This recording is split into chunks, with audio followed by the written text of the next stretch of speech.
मैं 37 साल का रईस आदमी हूँ। मेरी माँ और भाभी मेरी शादी के लिए लड़की देखती पर मैं उनको रिजेक्ट कर देता। आखिरकार मेरी शादी एक 19 साल की खूबसूरत लड़की से हो गई।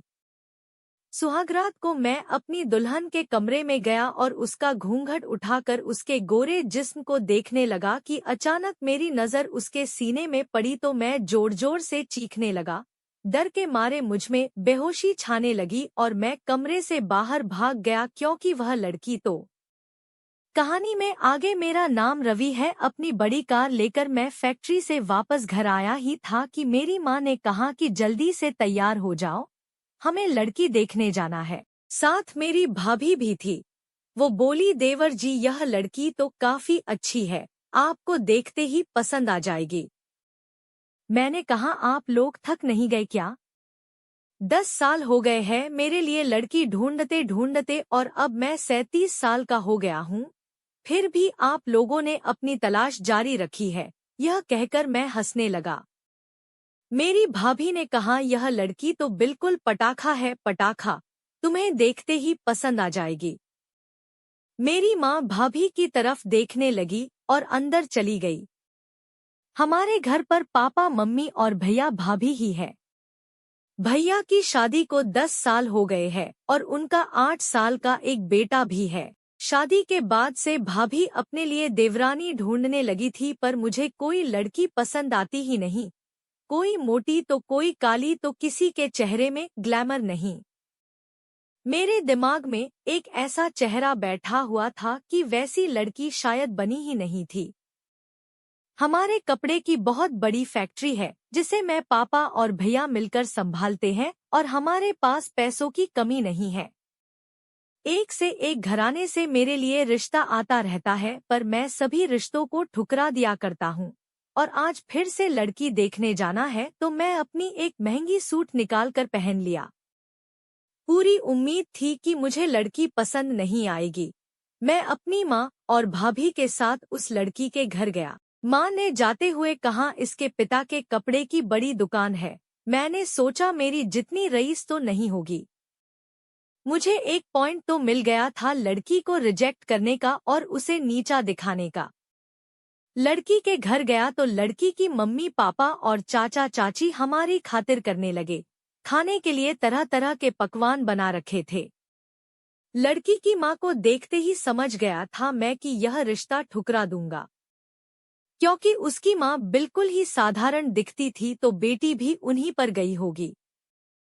हम लोग आपस में बातें कर रहे थे कि तभी वह लड़की हमारे लिए चाय लेकर आई। जब मैंने उसकी तरफ देखा तो ऐसा लगा मानो वक्त थम सा गया हो। बहुत ही खूबसूरत सा लहंगा पहनी हुई थी, बिल्कुल ही फिल्मी मॉडल जैसी फिगर थी। काफी लंबी और गोरी चिट्टी और देखने से ही लग रहा था कि जिम वाली फिगर है।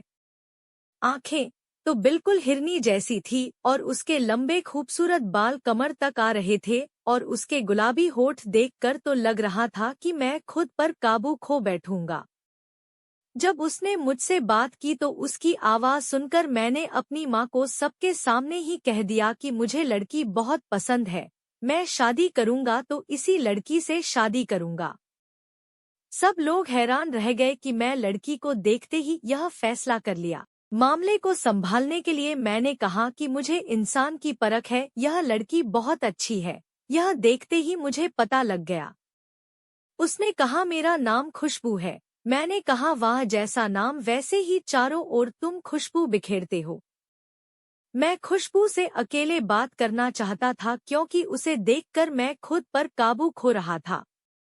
उसका चेहरा देखकर मुझे ऐसा लगता था कि मैं काफी ज्यादा पहचाना चेहरा है, शायद जन्मों से मैं उसे जानता हूँ। मैंने लड़की वालों से हाथ जोड़कर कहा कि मैं खुशबू से अकेले में बात करना चाहता हूँ और मेरी तरफ से हाँ है। अगर खुशबू की भी हाँ हो तो हम बात को आगे बढ़ा सकते हैं। उसके पापा मम्मी ने मुझे और खुशबू को छत पर भेज दिया। मैं उसे देखकर इतना मंत्रमुग्ध हो गया था कि बातें नहीं कर पाया। बस उसकी खूबसूरती को देखा जा रहा था और मन में यही ख्याल आ रहा था कि मैं इसे पाना चाहता हूँ। अगर इसने शादी के लिए इनकार कर दिया तो मैं क्या करूँगा? शायद वह इंतजार कर रही थी कि मैं कुछ कहूँ। मैंने कहा, मेरे घर पर तुम्हें हर तरह की आज़ादी मिलेगी। अगर तुमने शादी के लिए हाँ की तो मेरे साथ तुम खुलकर जी सकती हो। तुम्हें जो करने का मन है तुम कर सकती हो, कोई रोक टोक नहीं। उसने कहा, आप मेरे बारे में कुछ नहीं पूछेंगे? मैंने कहा, मैंने तुम्हें पहली नजर में ही परख लिया है।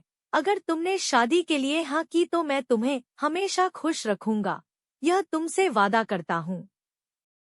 उसने कहा, मैं सोच कर बताऊंगी। उसका यह जवाब मुझे परेशान कर रहा था क्योंकि हमारे पास दौलत की कमी नहीं है और मैं काफी हैंडसम और स्मार्ट लड़का हूँ। एक से एक अमीर लड़कियां मेरे आगे पीछे घूमती है पर मैं किसी को आंख उठाकर भी नहीं देखता और अगर किसी लड़की से बात भी कर लूं तो वह अपना किस्मत मानती है। पार्टी में हमेशा लड़कियां मुझे घेरी रहती है और मुझसे डांस करने के लिए मरी जाती है। हर एक औरत तक मुझे पाना चाहती है और मैं खुशबू से शादी करना चाहता हूँ। तो वह कह रही है कि मैं सोच कर बताऊंगी।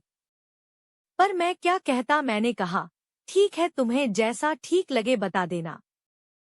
जब हम घर वापस आने लगे तो मेरी भाभी ने कहा, क्या बात है, पहली नजर में ही आपने उसे हाँ कर दिया। 10 साल से तो हम आपको लड़की दिखा रहे हैं और आपकी ना सुनते सुनते हम परेशान हो गए हैं। आज खुशबू को देखते ही ऐसा दीवानापन। मैंने कुछ नहीं कहा, बस मन ही मन मुस्कुरा रहा था। मैंने अपनी भाभी से उन लोगों का कांटेक्ट नंबर ले लिया था और सुबह मैं खुशबू के पापा को फोन किया और उनसे उनका जवाब मांगा। मोहन लाल जी कहे कि मैं अपनी बेटी से पूछकर ही बता सकता हूँ। खुशबू ने अभी तक जवाब नहीं दिया क्योंकि वह मात्र 19 साल की है और आप दोनों की उम्र में बहुत फर्क है और अभी वह अपनी ग्रेजुएशन कर रही है। मैंने कहा, मैंने तो खुशबू से कह दिया है, वो जो चाहे कर सकती है। पढ़ाई नौकरी हमारी तरफ से उसे कोई रोक टोक नहीं होगा और हाँ, हम दहेज नहीं लेंगे। बस एक जोड़ी कपड़े में अपनी बेटी को विदा कर दीजिएगा। 2-3 दिनों के बाद खुशबू के पिता का फोन आया। उन्होंने कहा, खुशबू आपसे मिलना चाहती है। मैं उसे उसके घर से ही पिक करके एक बहुत ही बड़े से रेस्टोरेंट में लेकर गया और उससे पूछा कि बताओ क्या खाना चाहती हो। वह बिल्कुल चुपचाप बैठी थी। मैं उसकी तरफ देखने लगा था। थोड़ी देर बाद उसने कहा कि मुझे यह रेस्टोरेंट पसंद नहीं है। यह बात सुनकर तो मैं उसकी तरफ देखता ही रह गया। यह रेस्टोरेंट इस शहर का सबसे बड़ा रेस्टोरेंट है और उसमें खाना खाने का लोगों का सपना रहता है। उसने कहा, मैं इससे भी अच्छी जगह जानती हूँ। मैंने कहा, ठीक है चलो। मुझे समझ नहीं आ रहा था इससे कौन सा बड़ा रेस्टोरेंट है शहर में, पर पहली डेट में मैं खुशबू की बात मानना चाहता था। मैं उसे इम्प्रेस करना चाहता था। वह मुझे एक छोटे से ढाबे में लेकर गई, इसमें शायद ही मैं कभी कदम रखूं। वहाँ कोई भी स्टैंडर्ड आदमी नहीं था और ना ही किसी ने कोट पहन रखी थी पर वहीं पर हम दोनों ने खाना खाया। खुशबू मेरी तरफ देख रही थी, जैसे कि मुझे परख रही हो। शायद वह यह जानना चाहती थी कि मैं उसकी लाइफस्टाइल में जी सकूंगा या नहीं। शायद उसे दिखावे का शौक नहीं था पर मैं खुशबू के लिए कुछ भी कर सकता हूँ। इस दौरान उसने मुझे अपने बारे में काफी कुछ बताया। जब वेटर बिल लेकर आया तो मैंने अपना क्रेडिट कार्ड दिया, पर वह कैश मांगने लगा जो कि मेरे पास नहीं था। मेरी हालत बहुत ही खराब हो गई थी क्योंकि खाने के पैसे मेरे पास नहीं थे। खुशबू ने मेरी हालत समझकर अपने पर्स से पैसा निकालकर बिल चुका दिया। मैंने खुशबू से कहा, सॉरी मैं कैश नहीं रखता क्योंकि मैं जहां भी जाता हूं कार्ड से पेमेंट हो जाता है। मैं तुम्हें यह पैसा चुका दूंगा। पर मेरी हालत देखकर वह मन ही मन मुस्कुरा रही थी और मजे ले रही थी। मुझे तो इतना गुस्सा आ रहा था कि मन कर रहा था कि उसे अभी अपना बना लूं, पर बहुत ही मुश्किल से मैंने अपने आप को कंट्रोल किया और उसे घर पर ड्रॉप करके मैं अपने घर आ गया। 2 दिनों के अंदर उसने अपना जवाब बता दिया और उसका जवाब सुनकर तो मानो मेरे सिर पर आसमान टूट पड़ा। मेरे पैरों तले से जमीन निकल गई। कोई लड़की ऐसा जवाब दे सकती है, मुझे समझ नहीं आ रहा था। उसने मुझसे कहा था कि मैं 1 साल का कॉन्ट्रैक्ट मैरिज करूंगी। 1 साल के दौरान आप मुझे इम्प्रेस करने में कामयाब हो जाओगे तो मैं हमेशा के लिए आपके साथ रह जाऊंगी, आपकी पत्नी बनकर।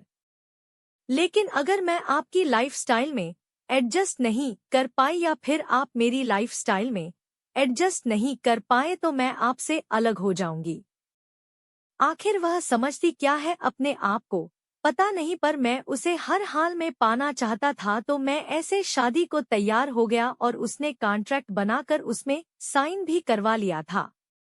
मैंने ऐसी पागल लड़की आज से पहले कभी भी नहीं देखी थी, लेकिन अब मुझे हर पल अपने सुहागरात का ख्याल आने लगा। हमेशा से ही मैं औरतों से दूर रहा हूँ, क्योंकि मुझे कोई औरत पसंद ही नहीं आती और अब मुझसे रहा नहीं जाता। मैं यही सोचता कि सुहागरात में मैं भूखे भेड़िए की तरह उसके ऊपर झपट पड़ूंगा। अजीब अजीब ख्याल आने लगता मेरे दिमाग में। पता नहीं खुशबू को देखकर मुझे क्या हो गया था, लेकिन खुशबू के साथ मैं 1 साल का कॉन्ट्रैक्ट साइन किया है, इसलिए मेरा उठाया हुआ एक गलत कदम मुझे उससे हमेशा के लिए दूर कर देगा। मुझे किसी तरीके से भी उसका दिल जीतना पड़ेगा। मुझे बिल्कुल नहीं पता था कि खुशबू से शादी के बाद एक नई मुसीबत मेरे सामने आ जाएगी और मेरी जिंदगी बिखर कर रह जाएगी। मैं किस पानी में डूबने जा रहा था मुझे थोड़ा भी अंदाजा नहीं था। खुशबू के मासूम चेहरे के पीछे अपनी जिंदगी के खूंखार चेहरे को मैं पहचान नहीं पाया। ऐसा नहीं था कि मेरी कभी कोई गर्लफ्रेंड नहीं थी। जब मैं 17 साल का था तो मुझे अपने ही कॉलेज की एक लड़की पसंद आ गई थी। तब मैं इंटर में था, मुझे तो उस लड़की का चेहरा भी अच्छे से याद नहीं है। ऐसा लगता है कि प्यार किए हुए 100 साल बीत गए हैं। पर उस लड़की ने मुझसे ब्रेकअप कर लिया था और मेरा दिल तोड़कर वह चली गई थी। उसके बाद से ही मैं लड़कियों को इंसान नहीं, बस एक इस्तेमाल की चीज मानता था। माँ और मेरी भाभी ही 2 औरत है जिसकी मैं इज्जत करता हूँ। 1 महीने के अंदर हमारी शादी हो गई और फिर सुहाग रात का दिन आ गया। सुबह से ही मैं काफी बेचैन था। मेरी भाभी तो बीच बीच में मेरा मजाक भी उड़ाने लगी थी। कह रही थी, देवर जी थोड़ा सब्र से काम लेना। पर सब्र से काम लेना मेरे बस की बात नहीं थी। ऐसा लग रहा था कि दिन पार ही नहीं हो रहा, ना जाने कब रात आएगी। आखिरकार वह शुभ घड़ी आ गई। मैं बहुत ज्यादा घबराया हुआ था और अपने आप को समझा रहा था कि अपने अंदर के भेड़िए को मुझे दबाना होगा। मैं कमरे में आया तो वह बहुत ही खूबसूरत सा लहंगा पहने बैठी थी। अपने चेहरे को घूंघट में छुपा रखा था। मैंने उसका घूंघट हटाया और उसे उसका तोहफा दिया। मैंने उसके लिए एक बहुत ही खूबसूरत सी डायमंड नेकलेस खरीदी थी। वह अपना गिफ्ट देखकर मुस्कुराई। फिर मैं उसे करीब से देखने लगा। उसके हाथ, उसके होठ और उसका गला। उसके गले में एक चैन था जो कि उसके सीने तक था। जैसे ही मैंने चैन की लॉकेट को देखा तो उसके अंदर कोई तस्वीर थी। मुझे लगा कि मेरी और उसकी तस्वीर होगी। लॉकेट देखते वक्त जैसे ही उसका सीना थोड़ा टच हुआ तो मेरे हाथ पैर ठंडे होने लगे। मेरा पूरा शरीर कांपने लगा और ऐसा लग रहा था जैसे कि मैं बेहोश हो जाऊंगा। डर कर मेरी चीख निकल गई। मैं कमरे से बाहर निकल गया और ड्राइंग रूम में जाकर बैठ गया। हमारे घर पर मेहमान भरे पड़े थे। मुझे वहां देखकर सब लोग आश्चर्यचकित हो गए कि अपनी नई नवेली दुल्हन को छोड़कर मैं यहाँ क्यों बैठा हुआ हूँ। मेरी भाभी तो आकर कहने लगी कि देवर जी क्या बात है, यहाँ क्यों आ गए, जाइए अपनी पत्नी के साथ कमरे में जाइए। लेकिन मेरी हालत बहुत खराब हो रही थी। मैं अपने कमरे में नहीं जाना चाहता था, पर मेरी भाभी ने जबरदस्ती धक्का देकर मुझे कमरे में भेज दिया। मेरी पत्नी मुझे ऐसे देख रही थी जैसे कि मुझे हो क्या गया है। मैंने लाइट ऑफ की और चुपचाप से अपनी पत्नी के बगल में लेट गया और सो गया। अब हम दोनों कभी भी एक नहीं हो सकते। अब मैं उसे अपनी पत्नी का दर्जा नहीं दे सकता, क्योंकि वह तो कोई औरत नहीं, बल्कि शायद हर औरत सुहागरात के सपने देखती है। खुशबू ने सुहागरात का सपना देखा होगा पर मैं रात को सो गया था, उसे हाथ भी नहीं लगाया। जब मैं सुबह उठा तो देखा खुशबू नहाकर अपनी बाल सुखा रही थी। जब मैं उठा तो मेरी तरफ अजीब निगाहों से घूर रही थी और सैकड़ों सवाल उसके आंखों में थे। सवाल सिर्फ उसकी आंखों में ही नहीं, मेरे दिमाग में भी थे। क्या यह लड़की नहीं? नहीं, ऐसा नहीं हो सकता। मुझे कुछ भी समझ नहीं आ रहा था, सब धुंधला सा हो गया था। खुशबू से कहा कि तुम तैयार हो जाओ, हमें डॉक्टर के पास चलना है। पर यह बात सुनकर वह काफी घबरा गई थी और उसका चेहरा लाल हो गया था। मैंने कहा मेरे साथ रहना है तो तुम्हें डॉक्टर के पास चलना पड़ेगा और अपने टेस्ट करवाने पड़ेंगे। उसे तो मानो कुछ भी समझ नहीं आ रहा था पर वह तैयार हो गई। मैं भी नहाकर रेडी हो गया और उसे लेकर डॉक्टर के पास जाने लगा। मैंने डॉक्टर को फोन करके पहले ही अपॉइंटमेंट ले लिया था। क्लिनिक में जाने के बाद डॉक्टर मुझे मिले और थोड़ी देर बात किया। मैंने अपनी पत्नी को बाहर बैठा कर रखा था। फिर मैं अपनी पत्नी के साथ कुछ सैंपल लैब में जमा किए और 3 दिन में टेस्ट का रिजल्ट आना था। मुझे अपनी जिंदगी के मुश्किल 3 दिन बिताने थे, वह भी इस औरत के साथ जो कि मुझे समझ नहीं आ रहा था कि मैं क्या करूं। खुशबू का जो नशा ऊपर चढ़ा था वह काफी हद तक निकल चुका था। अब उसकी खूबसूरती मुझे उसकी ओर नहीं खींच रही थी, बल्कि मैं और ज्यादा टाइम फैक्ट्री में रहने लगा था ताकि मुझे उसकी शक्ल ना देखनी पड़े। जब रात को मैं उसके साथ सोने जाता तो वह मेरे करीब आने की कोशिश करती पर मैं उसे अपने से दूर धकेल देता।